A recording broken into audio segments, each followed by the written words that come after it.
창세기 10장 6절부터 10절까지 한 목소리로 읽겠습니다. 시작. 함의 아들은 구스와 미스라임과 붓과 가나안이요 구스의 아들은 스바와 하월라와 삽다와 라마와 삽드가요 라마의 아들은 스바와 드단이며 구스가 또 니므롯을 낳았으니 그는 세상의 첫 용사라. 그가 여호와 앞에서 용감한 사냥꾼이 되었으므로 속담에 이르기를 아문은 여호와 앞에 니므롯같이 용감한 사냥꾼이로다 하더라. 그의 나라는 시날 땅의 바벨과 에렉과 앗갓과 갈레에서 시작되었으며. 아멘. 네, 거기까지요. 우리 서로 인사 좀 할까요? 옆 사람과 함께 반갑습니다. 당신을 사랑합니다.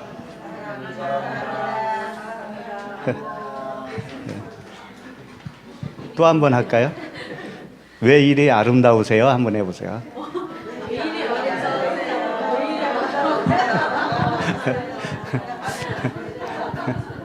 네. 우리 안에 하나님이 계시니까 아름다운 거죠. 네. 이제 창세기를 계속 해오다 보니까 어느덧 시간이 꽤 흘렀어요. 그래서 이제 창세기를 계속 하기는 하지만 매주 하려고 하지는 않습니다. 이제 앞으로 다른 것도 겸해서 할 거예요. 그렇게 아시고 그때그때 주시는 그 말씀을 통해서 할 거니까 그렇게 아시면 좋겠고요. 복음은 반복적인 설명입니다. 이게 하나님의 방법이에요. 성경 말씀이 이렇게 두꺼워도 다 같은 복음인데 이렇게도 설명을 하고 저렇게도 설명하는 거예요. 그러니까 주님은 이 사람을 낚는 어부예요. 주님이 베드로 보고 그랬잖아요. 너희가 사람을 낚는 어부가 되게 하리라. 근데 이 낚시질 해본 사람은 알겠지만 미끼가 다 달라요. 미끼 하나만 가지고 낚시를 하는 게 아니거든요. 떡밥 사용할 때도 있고 지렁이 사용할 때도 있고 또 새우 같은 걸로 할 수도 있고 요즘은 가짜도 나오더라고. 모형으로 돼 있는 파리 같은 거. 네, 아니 많이 해보셨나 봐요. 네. 그와 같이 말씀도 미끼인데 이 미끼인데 굉장히 다양해요. 그래서 오늘 말씀은 특히 족보 이야기잖아요. 족보 이야기에서 무슨 이 물고기가 물을까? 별로 재미도 없어 보이는데. 그런데 떡밥일 수도 있고 지렁이일 수도 있어요, 이게. 어떤 사람은 지렁이를 좋아할 수도 있고 어떤 사람은 떡밥을 좋아해요. 그래서 낚인다고요. 어디로 낚여요? 하늘로 낚이는 거죠. 복음은 항상 대치되는 게 있어요. 그러니까 오늘 그 제목을 겉사람 함의 아들들 이렇게 정해봤거든요. 함은 겉사람이라는 거예요. 또 다르게 설명하면 율법의 아들들 이렇게 할 수도 있어요. 함이 율법이기 때문에 함에서 나온 아들들은 율법의 아들이죠. 다 우리들 얘기입니다. 먼 나라 사람 아니에요. 성경에 그 몇천 년 전에 있었던 인물 이야기가 아니라고요. 오늘날 나의 이야기입니다. 고린도 후서 4장 16절에 보니까 이런 말씀이 있어요. 그러므로 우리가 낙심하지 아니하노니 우리의 겉사람은 낡아지나 우리의 속사람은 날로 새로워지도다. 이런 말씀이 있어요.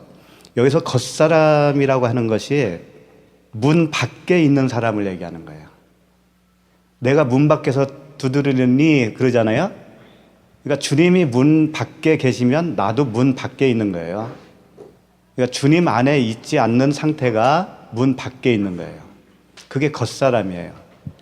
그러니까 속사람이라고 하는 건 뭐냐면 문 안에 있는 사람이죠. 그리스도 안에 있는 사람. 그러니까 겉사람, 속사람이 따로 있는 게 아닙니다. 우리가 겉사람이었는데 그리스도 안에 들어가면 속사람으로 변하는 거예요. 그래서 속사람이 되면, 그리스도 안에 들어가면 겉사람의 그 성향이 조금씩 살아있기는 해요. 그게 나와요. 그런데 세월이 지나면서 그게 다 죽습니다, 결국은.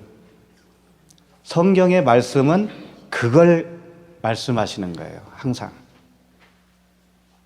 그래서 삼일길이라고 하는 그 단어도 있다고요. 삼일길이 뭘까요? 네. 좀 이따 그 살펴볼게요. 그러니까 우리가 속사람이 되면, 겉사람이 속사람이 되면, 그것을 골로새서에서 이렇게 표현을 했더라고요. 골로새서 3장 9절에 보니까 너희가 서로 거짓말을 하지 말라. 옛사람과 그 행위를 벗어버리고. 그러니까 우리가 겉사람이 옛사람인데 옛사람은 거짓말하고 있는 상태다, 그런 얘기거든요. 거짓말하고 있는 상태. 그 다음에 그 행위, 그 거짓말을 하고 있는 행위가 따로 있다라는 거예요. 그 거짓말은 뭐겠어요? 진리의 복음의 말씀이 존재적으로 되지 않으면 나는 항상 비진리적인 거짓말을 하게 되어 있어요. 그걸 거짓말이라고 그래요. 남을 속이는 거짓말이 아니라 하나님 말씀을 모르고, 그 진리를 모르고 말하고 있는 상태가 거짓말이에요. 그게 겉사람이라는 거예요, 그게. 그럼 거기서 나오는 행동도 자연스럽게 거기에 따라서 행동할 수밖에 없어요, 그 사람은.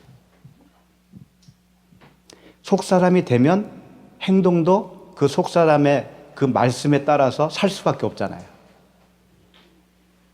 그 3장 10절에 보면 새 사람을 입었으니 이는 자기를 창조하신 이의 형상을 따라 지식에까지 새롭게 하심을 입은 자니라 그랬는데, 여기서 지식에까지 새롭게 하심을 입는 거예요, 우리가 날마다. 근데 새롭게 된다는 건 뭐냐면 다른 차원이라는 얘기예요. 다른 차원. 그러니까 다른, 겉사람과 반대되는 다른 차원으로 계속 성장을 하는 거예요, 영적으로. 지식에까지라고 그랬잖아요. 그러니까 지식이 없는, 새롭게 됨이 없는 거예요, 사실은. 그래서 지식이 없어서 망한다는 말이 있잖아요. 말씀의 지식도 굉장히 중요한 겁니다. 그런데 그 지식에 따라 하나님의 성품이 나타나야 돼요. 하나님의 성품은 나타나지 않고 지식만 가지고 있으면 그 사람은 새롭게 된 게 아니에요. 자기를 잘 봐야 되는 겁니다. 그래서 오늘 본문 말씀을 잘 보면 함이라고 하는, 그 함이 누구예요? 노아의 아들인데, 노아가 벌거벗었을 때 이 함이 아버지에 대해서 흉을 봤단 말이에요. 그런 자예요, 지금 이 함이. 그래서 이 함이라고 하는 말씀, 그 이름 뜻 자체가 열정적이다, 뜨겁다, 이런 그런 뜻을 가지고 있어요. 그러니까 율법의 행위로 뜨거운 거예요. 율법의 행위로. 율법의 행위가 사실 왜 나쁜가 하면은 내가 주체가 되어서 나쁜 거예요. 내가 판단을 하는 거예요, 내가 선, 악으로 판단을 하는 거예요. 하나님의 그 진리의 말씀으로 판단하는 게 아니고 내가 주체가 되어서 판단하고 있는 거예요. 그리고 율법이라고 하는 것은 눈에 보이는 겁니다. 그리고 그것은 영원하지 않는 거예요. 율법은 보이는 거며 한시적이고 무한한 거예요. 우리가 무한한 존재잖아요, 육을 입고 있는 존재로서. 그러니까 육을 입고 있는 존재로서 율법을 말씀으로 내가 받고 있으면 그 말씀도 무한한 존재예요. 근데 영생이라고 하는 것은 무한한 존재가 아니잖아요. 영원한 존재잖아요. 그러니까 율법을 붙들고 있으면 무한한 존재인데 그 말씀이 영생으로 이끄는 복음이 되면, 복음으로 내가 붙들게 되면 영원한 존재가 돼요, 내가. 그래서 중요한 거라고요. 그래서 항상 이 함은 율법을 내포하고 있는 겁니다. 그래서 하나님의 말씀은 항상 두 가지를 줘요. 아까 설명했듯이 겉사람과 속사람, 겉사람과 속사람이 있듯이 율법과 복음이 있어요. 그리고 하늘과 땅이 있어요. 겉과 속이 있는 거죠. 그런데 하나님의 말씀을 그 내면의 이면적인 그 말씀을 내가 깨닫지 못하면 그게 율법 아래에 갇혀 있다라고 표현하는 거예요. 그래서 일단 모든 사람은 그 율법 아래에 갇혀 있는 거예요. 그렇게 시작이 되는 겁니다. 그러니까 함이 그 역할을 보여주고 있는 거예요. 그런데 이런 질문도 할 수 있죠. 하나님이 왜 우리를 처음부터 속사람을 만들면 좋을 텐데 왜 겉사람을 만들고 이게 마음이 아프고 고통스러운 그 과정을 겪어야 되는가? 그 씨 뿌리는 비유에서 설명을 해드렸듯이 하나님의 진짜 말씀은 씨잖아요. 그 씨가 어디에 떨어져야 되는 거예요? 땅에 떨어져요. 땅에. 그 땅이 뭐예요? 나라고 하는 겉사람인 거예요. 겉사람이 먼저 만들어질 수밖에 없어요. 땅에다 심어야 되니까. 담아야 할 그릇이 필요하잖아요. 그릇 자체가 생명은 아닌데 생명을 담기 위해서는 그릇이 필요하듯이 반드시 필요한 거죠. 그러니까 땅을 만든 거예요. 땅을. 우리를 먼저. 그리고 나서 거기에 생명의 씨를 뿌려서 알곡이 될 수 있도록, 추수할 알곡이 될 수 있도록 그렇게 성장을 시키는 게 우리의 삶의 과정인 거예요. 그러니까 함은 노아가 벌거벗었다고 하는 것을 보고 흉을 봤는데 벌거벗은 것이 육의 몸을 벗었다라고 설명을 드렸죠. 그러니까 겉사람을 벗어버린 거예요. 노아가 벌거벗었다고 하는 것은. 그러니까 함이 그걸 알아차리지 못한 거예요. 셋과 야벳은 그걸 알고 겉옷을 가지고 덮어주는 그 행위를 통해서 진리를 설명하고 있잖아요. 근데 함은 전혀 몰랐단 말이죠. 그러니까 함의 아들들은 어떻게 했어요? 율법의 아들이니까 또 율법이겠죠. 예, 오늘 그 아들들을 통해서 그런 말씀을 계속 보여주고 있는 거예요. 그러니까 함은 그가 자기 지식과 생각과 기준으로 판단하고 있는 자였죠. 그렇게 가르치잖아요. 그렇게 그 말씀, 비진리의 말씀으로 가르치잖아요. 그러면 비진리의 아들들이 태어나 있어요. 태어나는 거예요. 상당수 교회가 그런 부류일 수도 있는 거예요. 그럼 10장 6절을 한번 보시겠습니다.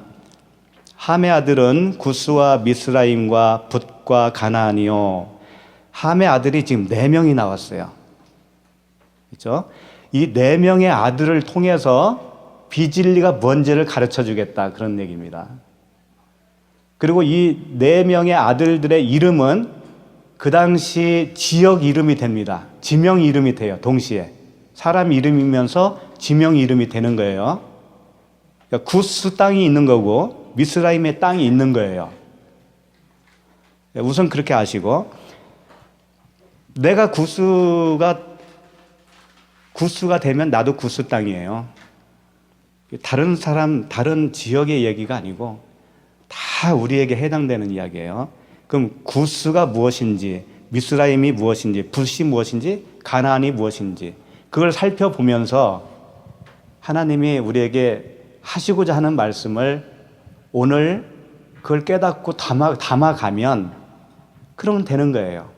복잡하게 생각할 거 없습니다. 구스, 일단 구스를 먼저 보겠어요. 구스는 원어를 보면 쿠시라고 되어 있어요. 쿠시. 근데 검다라는 뜻입니다. 아프리카에 사시는 분들이 피부가 검다라고 하지요. 그래서 이 구스의 후손들이라고 흔히들 그럽니다. 물론 맞을 수도 있어요.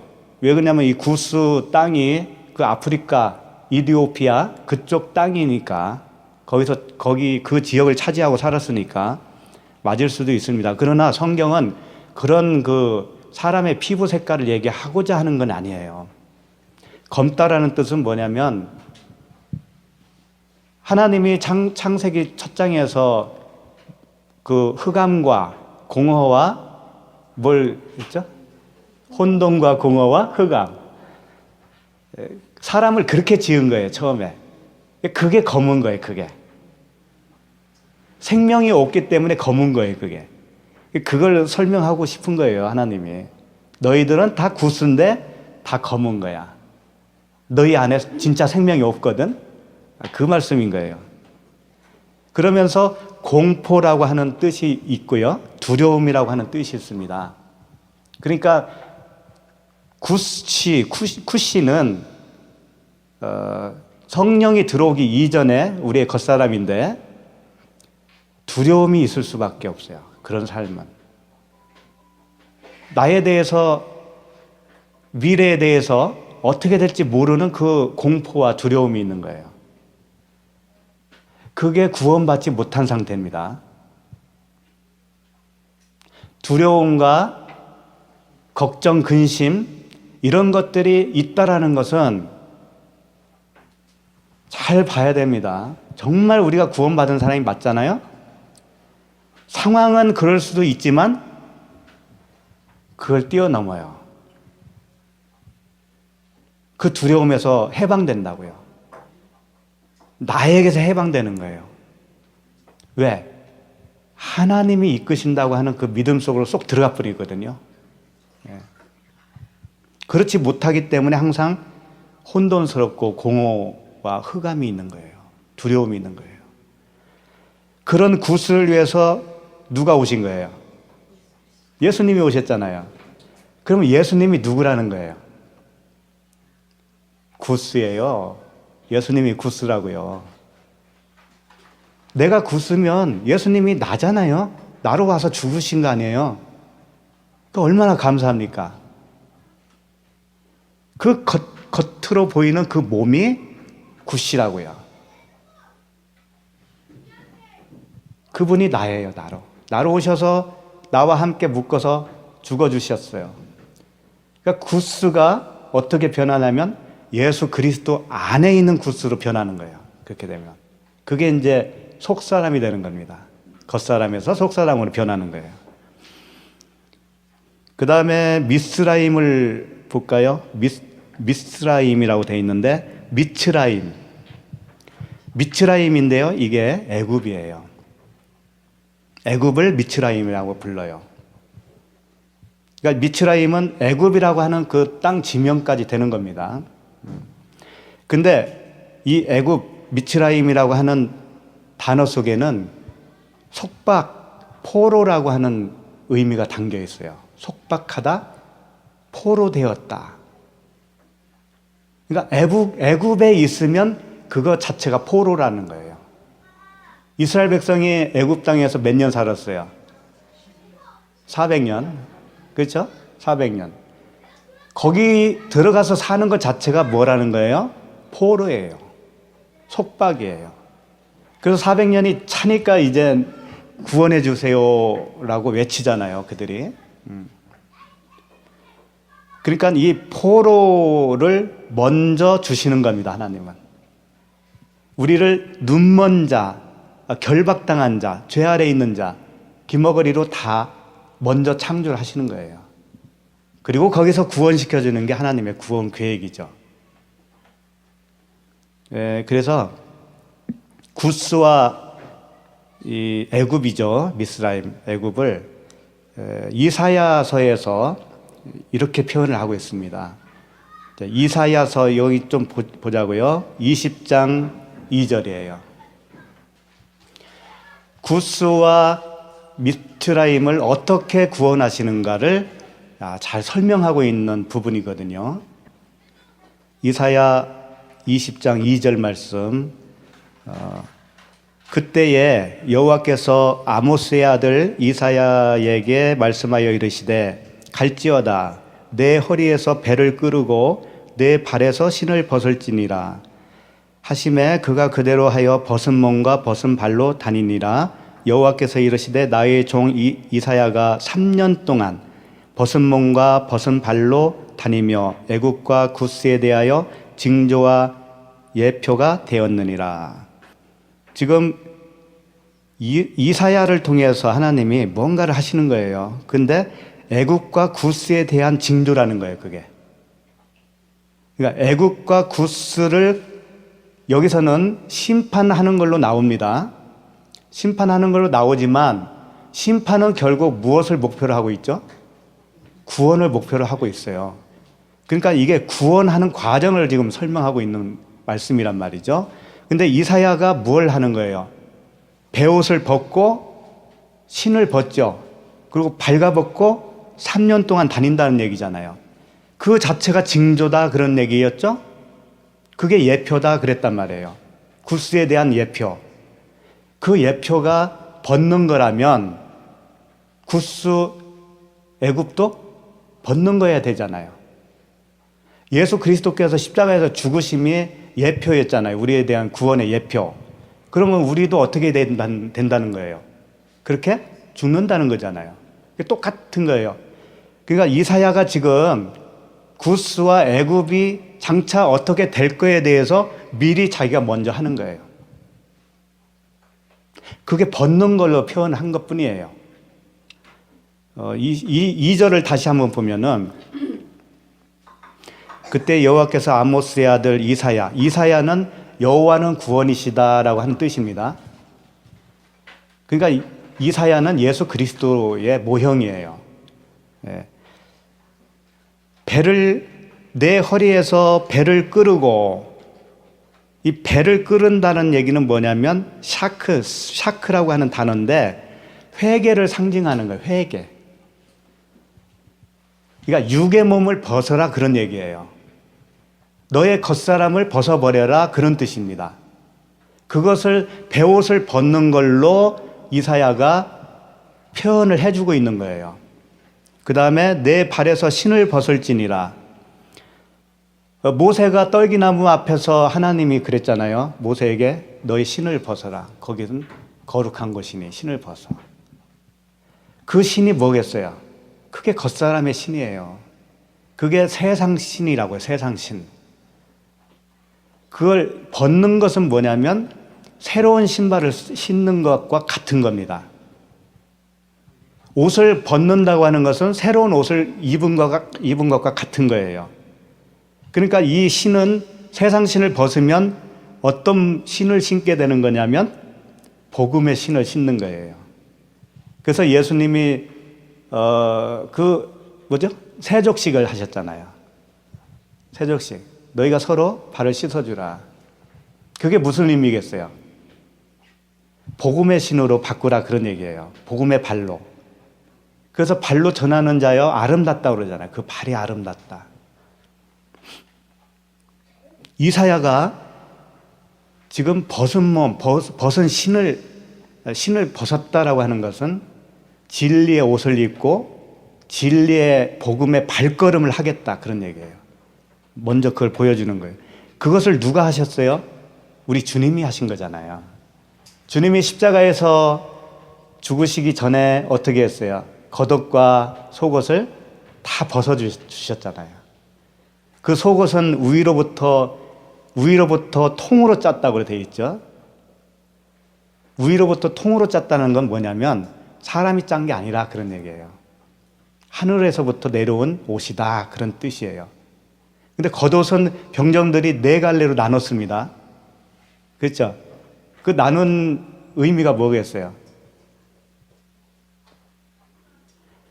그러니까 겉옷과 속옷은 같은 겁니다. 사실은 율법과 복음이 같은 거예요. 나누면 속옷, 겉옷 이렇게 표현을 할 수 있지만 그게 하나로 복음으로 내가 알아먹으면 그 율법이 복음이 되잖아요. 같은 말씀이니까. 그러면 겉옷, 속옷 같은 겁니다. 같은 건데 병정이 네 개로 나눴어요. 네 개로 나눠져 있는 상태는 아직 하나가 되지 못한 상태예요. 그러니까 사복음서가 있잖아요. 사복음서가 네 개로 나눠져 있죠. 다 다르게 표현하고 있지만 그걸 내가 하나로 알아먹잖아요. 그러면 그게 통으로 짠 옷이 돼버리는 거예요. 그러니까 나눠놓은 이유가 있다고요.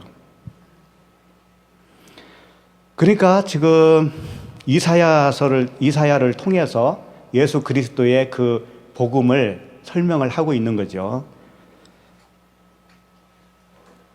그러니까 벗은 몸과 벗은 발로 3년 동안 다니니까 이 3년이라고 하는 표현도요, 의미가 좀 있습니다. 3년은 완전수 의미도 되지만 이렇게도 설명할 수 있어요. 주님이 3일길을 자꾸 얘기하셨어요. 3일길. 3일길이라는 건 뭐냐면 쉽게 말하면 이겁니다. 우리도 3일길을 가야 되는데 그럼 하루길, 이틀길, 3일길이 있다라는 거죠. 예수님이 어떤 말씀을 하셨냐면은 내가 오늘과 내일과 뭘 한다고 했냐면 귀신을 내쫓고 병자를 고친다고 되어 있어요. 그러니까 첫째 날은 귀신을 내쫓는 거예요. 둘째 날은 병자를 고치는 거예요. 셋째 날은 자기 죽음이에요. 자기가 죽겠다는 거예요. 그러니까 우리도 똑같은 겁니다. 우리 안에 귀신이 나가는 것이 첫째 날이에요. 내가 병이 고쳐지는 게 둘째 날이에요. 그 다음에 완전히 내가 겉사람이 죽는 게 셋째 날인 거예요. 이걸 3일길이라고 표현한 겁니다.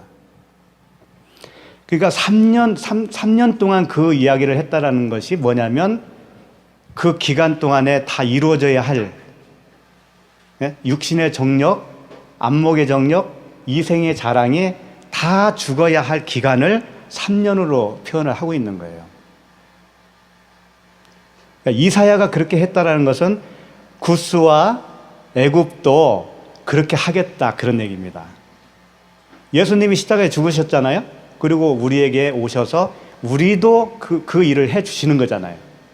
우리가 스스로 할 수 없으니까. 그러니까 우리도 다 3일길이 있는 거예요. 육신의 정력, 안목의 정력, 이생의 자랑이 다 죽어야 되는 겁니다. 자, 그러면 4절 볼게요. 이사야서 20장 4절 보시면 이와 같이 애굽의 포로와 구스에 사로잡힌 자가 아스루 왕에게 끌려갈 때에 젊은 자나 늙은 자가 다 벗은 몸과 벗은 발로 볼기까지 드러내어 애굽의 수치를 보이리니. 그러니까 이사야가 벗고 보니까 나중에 어떻게 된다는 거예요? 구스와 애굽도 똑같이 그렇게 하잖아요. 그리고 포로로 잡혀가죠. 누구에게 잡혀가죠? 아수르잖아, 아수르. 아수르 왕에게 끌려간다는 거예요. 이게 끌려가는 게 좋은 거, 나쁜 것 같지만 이렇게 돼야 되는 겁니다. 이렇게 심판을 받아야 구원인 거예요. 그러니까 하나님은 구스와 함, 미츠라임 이거 다 버렸다는 얘기가 아닌 거예요.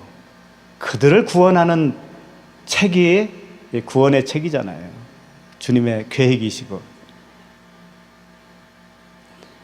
5절 보면 20장 5절 보면 그들이 바라던 구스와 자랑하던 애굽으로 말미암아 그들이 놀라고 부끄러워할 것이라. 그러니까 이 골로새서에서는 이렇게 표현하고 있어요. 또 그 안에서 너희가 손으로 하지 아니한 할례를 받았으니 곧 육의 몸을 벗는 것이요 그리스도의 할례니라. 할례는 마음을 찢는 건데 그게 육의 몸을 벗는 걸로 표현을 하고 있는 거예요. 그러니까 이사야가 그 몸을 벗고 신을 벗었다고 하는 그 행동을 통해서 우리의 겉사람이 그렇게 벗어야 된다고 하는 것을 설명하고 있다고요. 구스와 미츠라임도 그렇게 되어야 구원받는다 라고 하는 거예요. 그러니까 구스나 애굽이나 다 예수 그리스도와 하나가 되는 겁니다. 그래서 감사한 거예요. 그분이 구스가 되어 주셔서 오셔서 죽으신 거고 애굽이 되어서 죽어 주신 거고 내가 되어서 죽어 주셨잖아요. 그래서 우리가 살아날 수 있었던 것이죠. 이제 이 말씀과 연계해서 제가 읽어드리겠습니다. 에스겔서 16장 63절에 보면 이는 내가 내 모든 행한 일을 용서한 후에 내가 기억하고 놀라고 부끄러워서 다시는 입을 열지 못하게 하려 함이니라 주 여호와의 말씀이니라. 이 말씀이 뭐냐면 그렇게 벌거벗기고 수치를 당하게 해서 포로로 잡혀가게 한 다음에 그들을 용서한다는 거예요. 그렇게 용서한 후에 네가 기억하고 놀라고 부끄러워서 다시는 입을 열지 못하게 하겠다, 그런 얘기예요. 그러니까는 겉사람으로 살고 있었을 때에 그 자기의 모습을 충분히 알게 해주겠다는 거예요. 그래서 더 이상 그 모습으로 살지 않게 해주겠다라는 거예요. 그것을 로마서 8장 4절에서는 이렇게 표현하고 있어요. 육신을 따르지 않고 그 영을 따라 행하는 우리에게 율법의 요구가 이루어지게 하려 하심이니라. 그러니까 우리가 육신을 따라가면서 살았던 그 삶이 어떤 건가를, 얼마나 고통스럽고 그 환난이었던가를 충분히 하나님이 우리를 가르쳐 주는 거예요. 알게 하시는 거예요. 그래서 내 속에서 뭐가 나오는 것을 내가 스스로 보고 있잖아요. 그걸 통해서 그렇게 살면 안 된다라고 하는 것을 충분히 가르쳐 주는 거예요. 그래서 이제 그 육신에 따라서 살지 않고 영을 따라서 사는 존재로 만들어주는 거죠. 그러니까 하루아침에 뚝딱 되는 게 아닌 거예요, 이게. 많은 훈련이 다 필요한 겁니다. 시행착오도 있고 괴로움도 당하는 거예요. 그렇게 해서 율법의 요구가 이루어지는 거예요. 율법이 주어진 이유가 있을 거 아닙니까? 율법이라는 건 하나님의 마음인데 그건 사랑이었잖아요. 그러니까 율법의 요구는 사랑이에요, 사랑. 이 법으로 사는 건 아니에요. 법으로 살면 그건 무한을 모르는 거예요. 유한한 세계를 사는 것이고 무한한 거, 그게 사랑인 거예요. 그 사랑으로 사는 것이 영생인 거죠. 그 율법을 다 이룬 자가 되는 거예요. 그 사랑으로 사는 것이. 그 다음에 이제 다시 창세기로 돌아와서 두 번째 아들이 누구죠? 함의 두 번째 아들. 세 번째 아들이죠. 두 번째까지 했으니까. 붓이죠, 붓. 예, 푸트라고 되어 있는데 이 붓도 그 고통스럽다, 괴롭다 이런 뜻을 가지고 있어요. 그러니까 다 겉사람으로 사는 그 상태가 이런 겁니다. 고통스럽고 괴롭고 또 활이라고 하는 뜻이 있어요. 활은 전쟁을 뜻하고 있거든요. 내 안에서 전쟁이 끊임없이 있는 거예요. 잘 보세요. 복음 없이 사는 사람들 어떻게 살고 있는지. 그 내면에는 항상 전쟁이 있습니다. 평화가 없어요. 그 사람들은 평강이 없어요. 물론 잘 웃고 사는 사람도 있어요. 성격이 좋아서. 그렇다고 쳐도 내면 깊숙이 한 데는 전쟁이 있어요. 고통이 있고 진정한 평강이 없거든요. 붓을 통해서 그 옛사람이 죽지 않으면, 진정으로 하나님의 그 성령으로 살지 않으면 고통스럽다고 하는 것을 표현해 주고 싶은 거예요. 항상 환난의 삶이에요. 그 다음에 네 번째 아들은 뭐예요? 가나안이죠. 케나안이라고 되어 있는데 가나안은 낮은 자, 천한 자라고 하는 뜻이 있습니다. 천해요. 가나안은 천한 자예요. 우리가 천한 자였습니다. 왜 천한 자인 줄 알아요? 말씀이 보배고 말씀이 가장 귀한 뭐예요? 금 같은 거잖아요. 금. 그 말씀이 없기 때문에 천한 자예요. 아무리 지위가 높고 아무리 잘 살고 건강하고 이런 거 관계 없는 거예요. 가나안은 낮은 자, 천한 자인데 이런 뜻도 있어요. 거래하는 자예요. 거래하는 자. 그러니까 율법은 거래하는 겁니다. 율법은 지키는 거잖아요. 지켜야 칭찬을 받는 거예요. 율법은. 그러니까 거래를 하는 거예요. 그 거래하는 자가 가나안이라는 거예요. 그럼 우리는 거래를 안 한다고 하는 이유, 그 의미는 뭐겠어요? 하나님이 우리를 줄 때 조건 있이 주나요? 조건이 없이 주는 거예요. 그러니까 거래할 필요가 없다는 거죠, 우리는. 그냥 받고 누리면 되는 거예요. 받고 누리면. 근데 우리는 인간은 그렇게 생각을 못 하는 거예요. 내가 무언가를 해야만이 하나님이 이쁘게 생각해서 줄 걸로 착각을 하면서 사는 거예요. 그게 모든 종교인들이고, 기독교도 그렇다면은 진짜 기독교가 아닌 겁니다. 비나이다 해서 먹고 사는 게 거래예요. 그렇게 사는 게 아닙니다, 우리는. 주는 거 그대로 먹고 사는 거예요, 주대로. 주는 거. 많이 줘도 먹고 살고, 적게 줘도 똑같이 다 살게 되어 있어요. 그걸 만족을 누리지 못하는 게 문제죠, 우리의 문제죠. 자기의 어떤 의로운 행동으로 필요를 얻어내려고 하는 그런 사람의 그 습성이 있습니다. 그 거래하지 말라는 거예요. 오직 은혜로만 살라는 거예요. 그 다음에 창세기 10장 7절 보시겠습니다. 7절 한번 같이 읽을까요? 구스의 아들은 스바와 하올라와 삽다와 나아마와 삽드가요, 나아마의 아들은 스바와 드단이며. 네, 여기서도 이제 구스의 아들이 나오네요. 함의 첫 번째 아들 구스가 또 아들을 낳은 거예요. 아들을 낳았는데 첫 번째 스바죠. 스바는 뭐냐면 세바인데 술을 즐긴다, 그런 뜻이에요. 술을 즐긴다. 만취 상태. 오가피 먹고 만취가 된 거. 막걸리 먹고 해롱해롱. 한두 잔만 마셔요. 그게 스바라는 거예요. 우리가 다 그렇게 태어난 사람들이에요. 근데 예수님이 똑같은 모습으로 오셔주신 거죠. 나를 구원시키려고. 술 취한 자로 오셨다니까요, 예수님이. 그래서 먹고 마셨잖아요, 사실. 그 죄인들, 세리들과 먹고 마셨다니까요.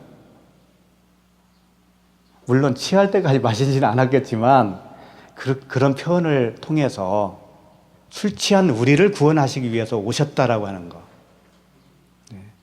에베소서 5장 18절에는 술 취하지 말라, 이는 방탕한 것이니 오직 성령으로 충만함을 받으라. 그러니까 이 술이라고 하는 게 진짜 술을 얘기하는 게 아니고, 스바라고 하는 이 이름의 뜻이, 술 취하지 말라고 할 때 술은 뭐냐면 혼합 종교를 말하는 거예요. 혼합 복음을 말하는 거예요. 말씀이 진리 하나로 되어지지 못하고 비진리와 섞여 있는 상태, 이게 혼합 술이고 술 취하지 말라라는 뜻이에요. 성령의 충만함을 받아라고 하는 것은 그 오로지 순수한 복음, 그 복음에 취해 있어라. 하나님, 그 순수한 하나님의 마음을 가져라. 그런 뜻이에요. 그 다음에 하월라. 이 하웰은 춤추다라고 하는 그 의미에서 왔어요. 춤추다. 하월라가 하웰이라고 하는 춤추다에서 왔는데, 춤추는 게 좋아 보이는데, 이게 누구의 아들이에요, 지금? 구스의 아들이잖아요. 그러니까 구스의 아들은 다 비질린 거예요. 춤을 추는데 고통스러워서 몸부림치는 거예요. 고통스러워서 몸부림을 치는 거. 그게 우리들의 존재였다라니까요. 거기서 구원받는 거예요, 거기서. 그걸 이렇게 설명하고 싶은 거예요. 그리고 삽다는 사부타라고 하는 건데, 호흡이 술 취한 호흡이라는 거예요. 술 취한 호흡이래요. 아까 혼합 복음이라고 했잖아요. 섞인 복음. 그것으로 호흡을 하고 있어요. 그것으로 말을 하고 있어요. 그게 삽다라는 거죠. 그 율법적인 삶을 살고 있는 우리들의 모습을 고발하고 있는 거예요. 그러니까 이게 이런 말씀을 들으면서 전혀 찔림이 없다면 하나님의 자녀가 아닐 수가 있는 거예요. 율법적인 삶이 뭔지를 정확하게 모르면 이 말씀을 들으면서도 율법적인 삶을 계속 사신다니까요. 우리는 너무나 오랫동안에 그 종교 생활에 몸이 젖어 있었습니다, 사실은. 그래서 거기 그 몸에 젖어 있는 것을 안 하면 불안해. 그래서 그걸 용어를 하나 만들었어요. 율법 증후군이라고. 율법 증후군이 있다니까요. 여기 모이면 뭐 하는 게 있습니까? 없잖아요. 그런데 하는 거예요. 진짜를 하고 있는 거예요. 말씀으로 나누고 있잖아요. 말씀으로 대화를 하고 있잖아요. 이게 진짜 하는 거예요, 이게. 서로를 진짜 사랑하는 거라고, 이게. 그리고 남이 지체 중에 누군가가 어려운 사람이 있으면 또 도와주는 거예요. 물리적인 것으로도 도와줄 수 있는 거잖아요. 근데 그게 먼저가 되면 안 된다는 거지. 진짜가 먼저 돼야죠. 그 다음에 어디까지 했죠? 삽다까지 했죠. 나아마는 떨림, 전율, 진동 이런 뜻을 가지고 있어요. 얼마나 괴로우면 진동을 하겠어요. 그런 의미예요, 이게. 괴로워서 진동하는 거예요. 그 바람에 흔들리는 갈대. 갈대가 흔들리잖아요. 그 갈대가 뭐예요? 세상 임금을 상징하고 있어요. 우리들이 세상 임금입니다. 예수님이 그 가시 면류관을 씌우고 손에는 갈대를 쥐어줬다고 그랬어요. 그렇게 한 것이 뭐냐면 그 예수님을 나라고 하는 세상 임금으로 만들어 주는 거예요. 예수님이 지금 세상 임금으로 돌아가시는 거야.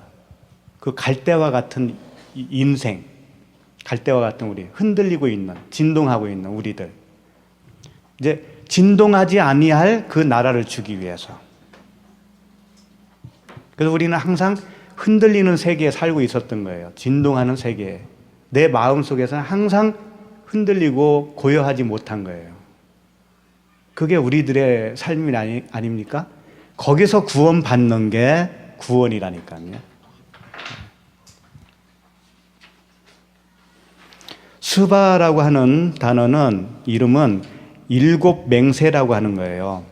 근데 주님이 그러시잖아요. 맹세하지 말라. 성전으로도 하지 말고 머리로도 하지 말고 맹세하지 말라고 그랬어요. 왜 그랬을까요? 맹세는 하나님만 할 수 있기 때문에 그래요.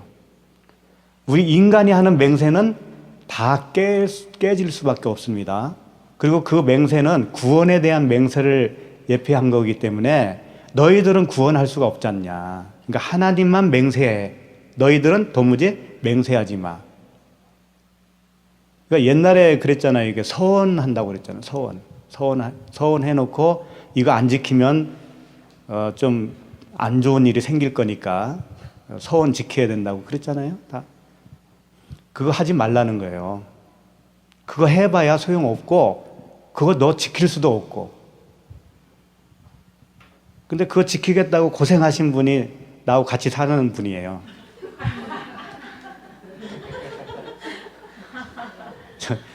청년 때 뭐 선교사가 되겠습니까? 하면서 손들잖아요. 그때 이제 휩쓸려가지고 분위기 휩쓸려가지고 손들었다가 나중에 이제 결혼하고 나서도 계속 그게 찔리는 거예요. 뭐 안 되잖아요? 그러면 그거 안 지켜서 안 된다. 항상 그렇게 연결을 하게 되어 있어요. 그러니까 결국은 우리 아들 그 꼬맹일 때 업고 다니면서 신학을 하더라고. 그거 갚겠다고. 근데 그거 별로 필요가 없었어요. 나중에 보니까. 그러니까 맹세하지 말아요. 맹세. 서원도 하지 마시고. 드단이라고 하는 그 이름은 대단이라고 하는데 낮은 지방이라고 하는 뜻이 있습니다. 낮은 지방. 우리가 항상 낮은 지방에서 살고 있었어요. 그 의미는 뭐냐면 땅적 존재라는 거예요. 땅을 기어다니면서 살았던 벌레와 같은 인간이었다, 그런 얘기예요. 그런 뜻입니다. 8절을 한번 읽겠습니다. 시작. 구스가 또 니무롯을 낳았으니 그는 세상의 첫 용사라. 이 니무롯은 니무로드, 반역자라는 뜻입니다. 이 니무롯이 바벨탑을 쌓아요. 니무롯의 후손들이 이 바벨탑을 쌓아요. 그러니까 반역자라고 하는 뜻을 가지고 있습니다. 그리고 첫 용사라고 그랬잖아요. 니무롯이 첫 용사다라고 하는 뜻이 뭐냐면 이 첫이라고 하는 단어가 할랄이에요. 할랄인데 구멍을 뚫다, 꿰뚫다, 그런 얘기입니다. 그러니까 구멍을 뚫는 용사다, 그런 얘기예요. 무엇로 구멍을 뚫을까요? 창으로 주님의 옆구리를 뚫었잖아요. 응? 내가 주님을 죽였잖아요. 그러니까 내가 그 첫 용사인 거예요. 내가 주님을 죽인 첫 용사예요. 왜 주님을 죽인 거예요? 주님이 나 때문에 돌아가셨잖아요. 내 죄를 해결하기 위해서. 그러니까 내가 죽인 거지. 내가 죽였으니 내가 살인자가 된 거잖아요. 살인자는 또 어떻게 되는 거예요? 반드시 죽어야 돼. 그러니까 내가 예수님을 죽이고 나도 살인자가 되어서 나도 죽는 거예요. 그분과 함께 죽는 거예요, 그게. 죽으면 어떻게 되는 거예요? 부활하죠, 부활. 그것을 알아먹었으니까 그게 진리잖아요. 그 자체, 그걸 깨닫게 되었다라고 하는 것이 바로 진리로 거듭난 거란 말이에요. 그 순간이. 그러니까 죽었다라고 하는 것을 내가 안 순간 그게 진리로 거듭나는 거죠. 용사는 깃보르라고 하는 건데 강력한 폭군, 그런 뜻이에요. 자기 의로 사는 그 폭군이라, 그런 뜻입니다. 용사 깃보르는 주님의 능력, 주님의 힘으로 사는 게 아니고 내 힘으로 사는 것이 용사예요. 예. 뭐 힘이 세고 거인이라서 그런 게 아니고. 근데 예수께서 그 못된 용사, 자기 힘으로 살고 있는 그 용사를 구원하기 위해서 그분과 똑같은, 그 니무롯과 똑같은 모습으로 오셔서 죽어주신 겁니다. 9절, 창세기 10장 9절 같이 읽겠습니다. 시작.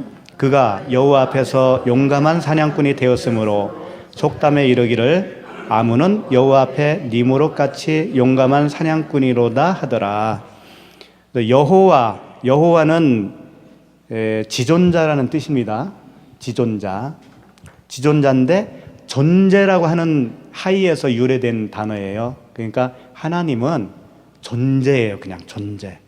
어떻게 표현할 수가 없어요. 그래서 그냥 여호와라고 표현할 뿐이고, 여호와도 진짜 하나님이 아닌 거예요. 하나님은 그냥 스스로 계신 나는 나다라고 할 때 그 존재 자체가 하나님이셔요. 그러니까 여호와라고도 하고 야훼라고도 하고 여러 가지로 하잖아요. 그러니까 그 명칭 자체가 중요한 게 아니에요. 내가 하나님을 만나고 하나님과 하나가 되는 게 문제예요.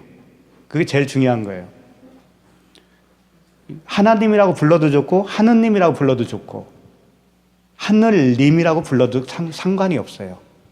그 명칭이 중요한 거 아니에요.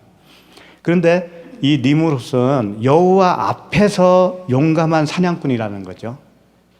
여호와 앞에서라고 하는 것은 여호와와 하나가 되지 못한 걸 얘기하는 거예요. 여호와 앞에서 분리되어 있는 상태, 거기서 용사라는 거예요. 그러니까 하나님과 분리되어서 하나님이 앞에 계시잖아요. 그러면 그게 다 용사예요. 그렇게 살고 있는 내가 용사라고 하는 거예요. 그래서 사냥꾼이 되는 겁니다. 하나님과 분리돼서 살면은요, 무조건 사냥꾼이 돼요. 이 사냥꾼은 함정을 파는데 무엇을 위해서 사냥을 하냐면 음식을 위해서 사냥을 하는 거예요. 양식을 위해서. 배를 위해서 하나님을 그렇게 섬긴다고요. 그 양식을 위해서. 그게 가나안이라고 그랬잖아요. 거래하는 거, 비는 거. 예, 그 상태가 니무롯, 깁보르. 그 속담에 이르기를 그랬는데 이 속담이라는 얘기는 없어요. 이게 그냥 말하기를 그런 뜻이에요. 그냥 말하기를, 이르기를 그런 뜻이에요. 아마르라고 하는 단어죠. 아무는 여호와 앞에 니무롯같이 용감한 사냥꾼이로다 하더라. 그러니까 포도나무에서 가지가 떨어져 있으면 무조건 사냥꾼이 되는 겁니다. 깁보르, 용사가 되는 거예요. 왜 그러겠어요? 그 양식을 얻기 위해서 갖은 노력을 다하는 거예요. 하나님 앞에서.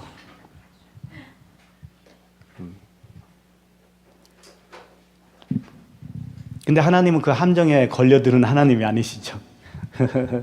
그냥 은혜로 주셨을 뿐이에요. 새벽 기도를 많이 해서 얻은 게 아니고 은혜로 주셨다니까요. 그렇다고 새벽 기도 하지 말라는 거 아닙니다. 가서 생명을 위한 기도를 하시면 돼요. 생명을 위한 기도. 10절 읽겠습니다. 그의 나라는 시날 땅의 바벨과 에렉과 악갓과 갈레에서 시작되었으며, 그러니까 시날이라고 되어 있는데 이제 시날 땅이라고 그러죠. 시나르. 이건 부르짖다, 통곡하다 그런 뜻을 가지고 있어요. 시날 평지, 시날 땅. 이 시날 땅에 바벨탑이 세워지는 겁니다. 시날 땅에. 이게 이제 부르짖다, 통곡하다, 살려주세요라고 통곡하겠죠. 뭐 다른 거 있겠어요? 그러니까 자녀들도요. 자녀들을 보면 어린 자녀들이 이유 없이 신경질을 내죠. 이유 없이. 또 이 부부 관계 속에서도 그렇습니다. 그냥 얌전하게 말할 수도 있는데 신경질을 내는 경우가 있어요. 근데 이유를 모르는 거예요. 이유를. 왜 저럴까? 내가 뭐 특별히 잘못한 것도 없는 것 같은데 왜 이렇게 막 찬바람이 불고 한마디 하더라도 따뜻하지 못하게 할까? 근데 그 부르짖음이 무언가를 담고 있기 때문에 그래요. 그 아이가 그렇게 신경질을 낼 때는 그 자체에 문제가 있는 게 아닌 거예요. 그 내면에 뭔가 충족되지 못한 게 뭔가 있는 거예요. 그걸 간파해야 돼. 그러니까 예를 들어서 아이들이 집에 와서 책가방을 탁 던지잖아요. 그러면 부모는 그 던진 행위만 본다니까? 너 왜 이렇게 던져? 그게 못 쓰지. 그 버릇 고쳐야 돼. 그러는데 아이의 그 마음을 봐야 돼요. 그 아이의 마음에는 뭔가 상한 마음이 있는 거예요. 근데 하나님은 그걸 다 아셔요. 우리의 마음을. 우리의 상한 마음을 다 아셔요. 근데 우리 사람은 잘 그걸 이해를 못하지. 근데 이 시날이 그렇게 하고 있는 거예요. 시날이. 자기도 모르게 부르짖고 통곡하고 신경질 내고 그러고 있는데 그 내면에는 나 살려주세요가 있는 거예요. 나 살려주세요. 나 죽겠어요 지금. 이제 바벨이라고 하는 단어 자체가요. 뒤섞다라고 하는 뜻을 가지고 있어요. 뒤섞어버린 거예요. 무엇을 뒤섞었을까요? 언어를 뒤섞은 거죠. 언어. 그러니까 바벨에서 하나님이 뭘 하셨어요? 혼잡게 하셨잖아요. 언어를. 그러니까 거기서 뒤섞여 버리는 겁니다. 근데 이들이 원래 뒤섞인 언어로 하나가 된 거예요. 그 언어가 하나라고 그랬잖아요. 그러니까 뒤섞인 언어로 하나가 되어 있는 거예요. 그러니까 복음을 모르는 어떤 그 그룹이 있다면 그 사람들은 복음을 모르는 채 언어가 하나로 되어 있을 거 아닙니까? 그게 바벨탑인 거예요. 그럼 하나님은 그들을 구원하기 위해서는 어떻게 해야 되겠어요? 누군가를 통해서 은혜를 주어요. 그러면 그 사람은 다른 말을 하기 시작합니다. 다른 말을 시작하면 그 공동체에 계속 있을 수 있겠어요? 못 있죠. 그러면 그 말을 같이 하는 사람들이 옆에 붙어요. 너하고 나하고는 통한다. 근데 저 사람들은 왜 이거 못 알아들을까? 하면서 그룹이 형성되는 거예요. 그러니까 바벨탑 사건을 통해서 흩어지잖아요. 같은 말을 하는 사람들끼리 흩어지는 거예요. 그게 이제 바벨의 의미예요. 이게 혼합 종교, 비진리의 언어를 가지고 있는 상태, 율법 아래에 갇혀 있는 상태에서 나오는 그 언어. 그 다음에 에렉이라고 돼 있죠. 에레크. 이건 길어지다, 미뤄지다 그런 뜻을 가지고 있습니다. 무엇이 길어지고 무엇이 미뤄질까요? 구원이 그렇게 길게 늘어진다니까요. 비진리 안에 계속 있으면 계속 미뤄지는 거예요. 구원의 소망이 점점 가까이 다가와야 되는데 길어진다라고요. 그게 에렉의 뜻이에요. 그러니까 보이는 대로만 사는 거예요. 보이는 것에 가치관을 두고 사는 거예요. 그런 사람에게는 구원의 소망이 없다니까요. 근데 뭔가를 알게 되면서 이건 아닌데 그래서 새로운 걸 찾는 사람들이 생겨나요. 그 사람들에게는 구원의 소망이 주어진 거예요. 에렉은 그렇게 복음 안으로 들어가지 못한 그런 상태에 있는 존재를 설명하고 있습니다. 그 다음에 아카드라고 되어 있는데 이건 이제 성읍, 요새 그런 뜻을 가지고 있어요. 그러니까 주님과 하나가 되어지지 못한 상태에 있는 사람은 자기라고 하는 성읍 안에 갇혀 있습니다. 자기 중심이잖아요. 자기가 주체가 되어서 모든 것을 판단하고 자기가 책임지고 자기 스스로 하나님과 관계없이 사는 거예요. 근데 하나님에게도 기도할 수 있어요. 그 사람도. 그런 상태는 보여요. 외모적으로는. 그러나 그 안에 복음이 없고 진리가 없으면 자기라고 하는 그 성읍 안에 갇혀 있습니다. 그 성읍은 성전이에요. 하나님이 계신 성전이 있고 다른 신이 계신 성전이 있는 거예요. 둘 중에 하나 다 우리에게 지어져 있는 거예요. 그게 모래 위에 지은 집, 반석 위에 지은 집 이렇게 표현도 하는 겁니다.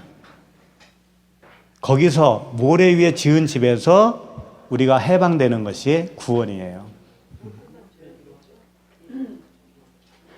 그 다음에 이제 다 했죠. 갈래가 남았죠. 갈래가 뭐냐면 측정하다, 측량하다 그런 뜻을 가지고 있어요. 측량하는 거예요. 뭘 측량할까요? 여러분 통장에 돈이 있는지 측량하고 있습니까? 통장에 잔고가 적으면 어떻게 되든가요, 마음이? 그리고 잔고가 좀 많으면 어때요, 마음이? 든든하죠? 그러고 있는 모습을 얘기하는 거예요. 그래서 이걸 다윗이 백성을 인구조사했어요. 그걸 하나님이 안 좋아하셨잖아요. 인구조사한 이유가 뭐겠어요? 인구조사 다 그 재산이잖아요, 재산. 그게 자기의 힘이 되잖아요, 그 나라에. 그걸 표현하고 있는 거지요. 그러니까 우리도 똑같이 그렇다니까요. 소유가 많으면 든든하고, 소유가 빠져나가면 불안한 거예요. 미래가 불안하고, 고통스러운 거예요. 그래서 사무엘하 24장 10절에 보니까 다윗이 백성을 조사한 후에 그의 마음에 자책하고 다윗이 여호와께 아뢰되 내가 이 일을 행함으로 큰 죄를 범하였나이다. 여호와여 이제 간구하옵나니 종의 죄를 사하여 주옵소서. 내가 심히 미련하게 행하였나이다 하니라. 미련하게 행하였다는 거 알았어요. 다행이죠. 그러니까 인구조사 이런 측량, 계수하는 것들은 그 재원으로 나의 안전을 삼겠다라고 하는 의도가 있는 거예요. 그게 자기의 안전하고 미래의 어떤 행복하고 연관이 되어 있기 때문에 그 나의 행복을 가진 것으로 측정하려고 하는 그게 누구라고요? 갈래.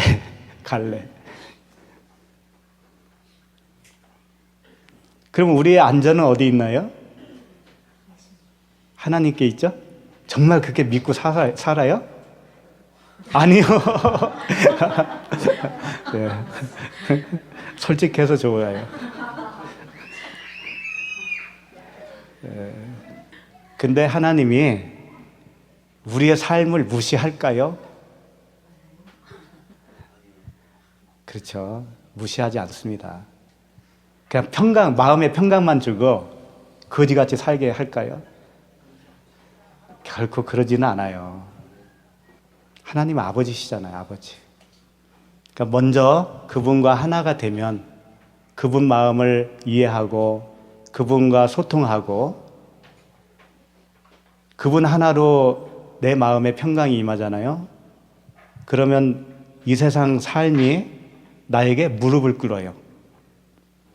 그 원리를 아셔야 돼요. 그건 내가 구해서 되는 게 아닌 거예요. 그분과 연합이 가장 귀하고 가장 핵심이에요, 핵심. 그럼 다른 문제도 그냥 아이스크림 녹듯이 녹는다고요.